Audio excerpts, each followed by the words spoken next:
Idaho, a land of towering peaks, pristine rivers, and rugged wilderness.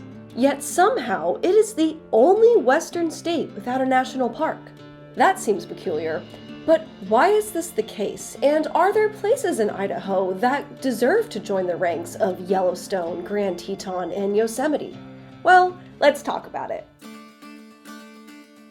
Alright, let's start with the big question of, are there even places in Idaho that could deserve to become a national park? Well, in my opinion, that is a very big yes. A few summers ago, I visited a place called the Sawtooth Mountains.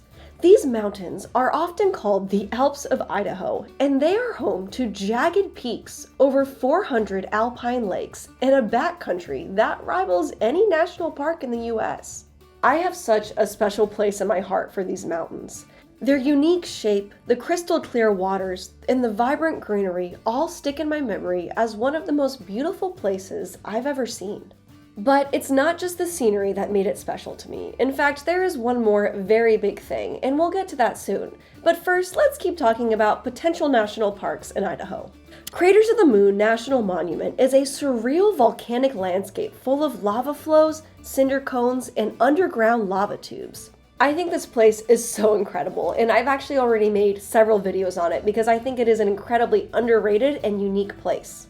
While Craters of the Moon already has National Monument status, many argue it's worthy of an upgrade.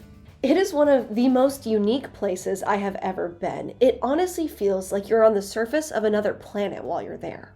Craters of the Moon has even been used in training astronauts and NASA's research. It is an absolutely amazing place that perhaps deserves to be called a national park. Our last contender for an Idaho National Park is a place called Bruneau Canyon. Bruneau Canyon, which is sometimes called the Grand Canyon of Idaho, hosts dramatic cliffs and is in a remote location that makes it a hidden gem. While I haven't been here, the photos of it look spectacular and well deserving of national park status. So those are the places in Idaho that could potentially be a national park, but obviously they are not a national park, so let's talk about now what the impact of having a national park is. For starters, national parks are major tourism magnets. They attract millions of visitors each year and bring in many dollars to local economies. Just look at nearby states like Wyoming with Yellowstone or Montana with Glacier. And lots of visitors means lots of money coming in. And while national parks don't benefit a state monetarily directly, having a national park does benefit the state's economy in many ways. For one thing, it creates a whole host of opportunities for the locals to open shops, hotels, and restaurants. These businesses don't just benefit the business owners either, because they create jobs for more locals to have. So, in short, national parks open up a whole lot of tourism revenue, and without it, Idaho misses out on that. Fewer visitors means fewer dollars going to local businesses like restaurants, hotels, and outdoor outfitters. But here's the flip side, and the side that resonates most strongly with me. No national park means no national park crowding. Many locals and outdoor enthusiasts see this as a win. While national parks often face issues like traffic jams, overcrowded trails, and environmental strain, Idaho's wilderness areas remain relatively untouched. It's like having a national park, but without the Instagram-fueled hordes. Going back to the Sawtooth Mountains, I said there was one more reason why these mountains were so special to me. And it was how wild and untouched by humans that wilderness felt. There weren't crowds everywhere, the land was clean and free of litter. There was no traffic, and it felt a little magical because of this. I've talked about in some of my videos why, for the natural world, having the spotlight on you isn't necessarily a good thing, and the Sawtooth Mountains are a pristine example of why this is. They are a rugged, beautiful world that is thriving without a lot of human interference. Another consequence of having a national park in your state is that there are many more regulations put in place. National parks are heavily regulated by the National Park Service, while national forests and wilderness areas allowed for more varied uses, like hunting, fishing, and even logging in some cases.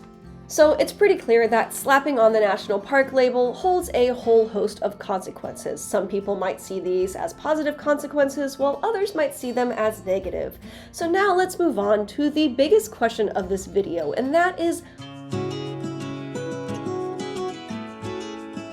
the answer to this question lies in a mix of politics, local resistance, and even geography. First, let's talk politics. To understand Idaho's relationship with national parks, you first need to understand its relationship to the federal government.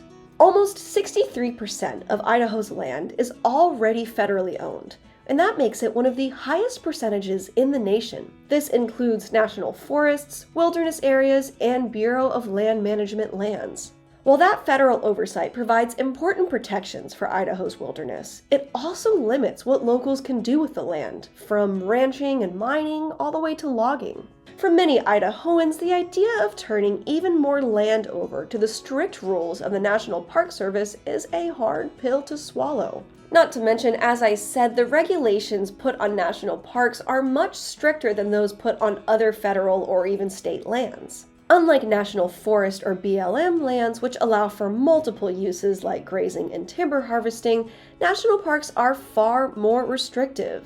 Hunting, prohibited. Timber harvesting, no way. Even snowmobiling and certain fishing practices could be limited. And all these restrictions kind of clash with Idaho's strong tradition of outdoor recreation and resource use. This resistance to federal control isn't new either. Back in the early 20th century, when the National Park Service was just getting started, there was already tension between the federal government and rural western states.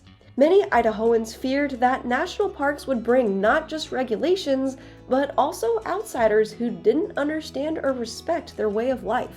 In fact, when Craters of the Moon was designated as a national monument in 1924, it sparked concerns that other areas in Idaho would follow. Local ranchers and politicians lobbied hard to ensure that places like the Sawtooths remained under less restrictive management like national forests. Fast forward to today, and it's clear that the same sentiments persist. Politicians and interest groups often argue that Idaho's public lands are better managed by state or local agencies.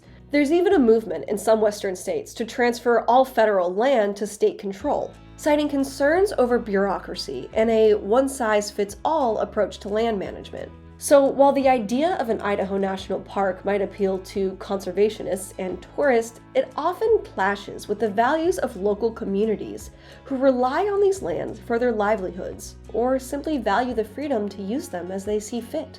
So that's politics and local resistance, but I said there were three factors, so now let's talk geography. If Idaho were to open a national park, it would be competing with some big names. The Sawtooths are stunning, but some might say they are in the shadow of places like the Tetons or Glacier National Park. Craters of the Moon is unique, that's for sure, but it is often overlooked in favor of seeing Yellowstone's geothermal wonders. With so many iconic national parks and its neighboring states, Idaho might struggle to stand out on the national level.